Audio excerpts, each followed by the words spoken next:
أقبل الصبح يعني للحياة الناعسة والربا تحلم في ظل الغصون المائسة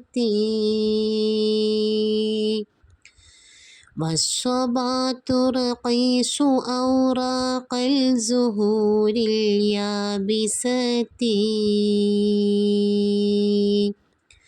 وتهادى النور في تلك الفجاج الدامسة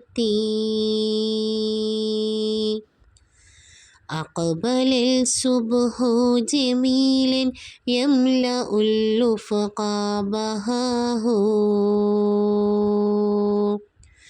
فاطمت الزهر والطير وأمواج المياه قد أفاق العالم الحي وعنا للحياة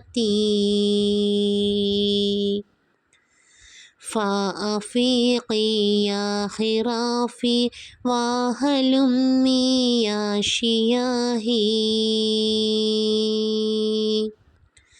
واتبعيني يا شياهي بين أسراب الطيور واملأ الوادي ثعاء ومراح وهبور واسمعي همز السواقي وانشقي عطر الزهور وانظر الوادي تعشيه الضباب المستنير